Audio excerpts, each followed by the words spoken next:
Dans cette vidéo, on va plonger dans les namespaces et les contextes, deux concepts clés pour organiser et gérer vos ressources dans un cluster Kubernetes.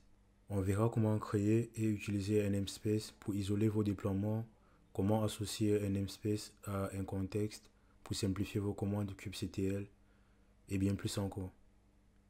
Avant de commencer, assurons-nous que notre environnement Kubernetes est correctement configuré. On va utiliser la commande kubectl cluster info.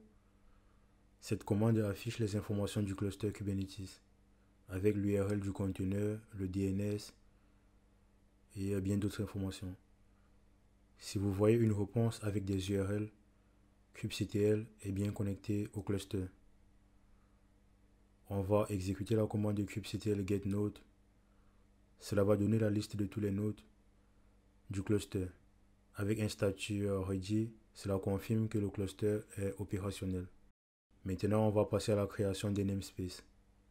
Un namespace, c'est comme un cluster virtuel dans votre cluster qui permet d'isoler les ressources, ports, services et bien d'autres. C'est utile pour séparer les environnements de dev, de prod ou les équipes. Pour créer un namespace, on va exécuter la commande kubectl create namespace et on va définir un nom.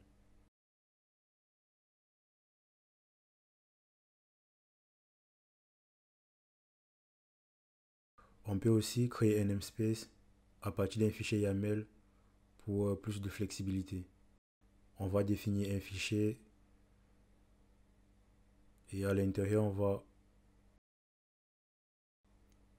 définir API version v1 kind namespace metadata name et on va donner un nom au namespace. Kind namespace, c'est le type de la ressource à créer et API v1, c'est la version de l'API Kubernetes utilisée. Metadata.name, c'est le nom du namespace. Avec ces fichiers, on déclare un namespace de manière reproductible. C'est idéal pour les infrastructures as code.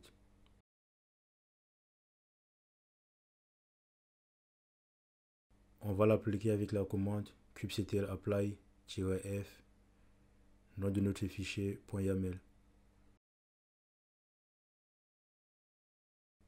Cette commande applique la configuration du fichier YAML pour créer le namespace.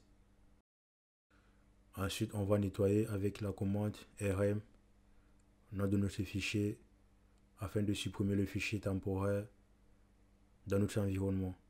Cela évite les fichiers inutiles après l'utilisation.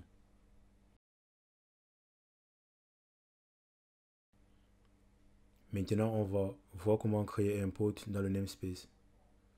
Pour cela, on va exécuter la commande kubectl run nginx, image nginx, et avec l'option namespace égale nom du namespace. Cela va déployer un port nginx dans notre namespace formation-kube dont nous venons de créer. Pour vérifier, on va exécuter la commande kubectl getPort. Kubectl getPort liste les ports dans le namespace par défaut. Afin d'afficher notre port qui a été déployé dans le namespace dont nous avons créé, on va exécuter la commande kubectl getPort et le nom de notre namespace formation-kube et cela va afficher le port dans le bon namespace. Maintenant, on va voir comment configurer un contexte. Un contexte dans Kubernetes regroupe un cluster, un utilisateur et un namespace. En associant un namespace à un contexte, vous évitez de répéter un namespace à chaque commande. Pour cela, on va exécuter la commande kubectl config getContext pour voir la liste des contextes existants. Ensuite, on va exécuter la commande kubectl config setContext. On va donner un nom formation contexte avec l'option namespace égale le nom de notre namespace et cluster égale le nom du cluster. Ensuite, le user. Set contexte crée un contexte nommé formation contexte. Namespace associe le namespace formation cube et cluster et user lie à notre cluster local Docker Desktop. Maintenant, on va basculer vers le contexte. Pour cela, on va exécuter la commande kubectl config use context. Et le nom de notre contexte, formation contexte. Ensuite, on va exécuter la commande kubectl config current context pour vérifier le contexte actuel. Ensuite, on va vérifier avec kubectl getPort afin d'afficher maintenant les ports de formation cube sans le flag -n. Pour retourner sur le contexte par défaut, on utilise la commande kubectl config use context et Docker Desktop. Pour nettoyer, on va utiliser la commande kubectl delete port nginx -namespace, le nom de notre namespace, afin de supprimer le port.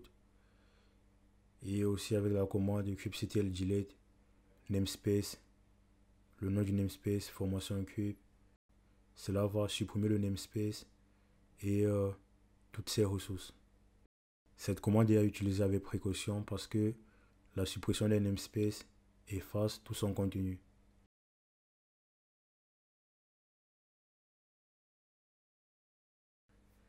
Pour supprimer le contexte, on utilise la commande kubectl config unset context.formation.context, le nom de notre contexte. Et voilà, vous savez maintenant comment créer et gérer des namespaces pour organiser vos clusters. On a aussi vu comment utiliser contexte pour simplifier vos commandes. Ces outils sont essentiels pour une gestion professionnelle de Kubernetes.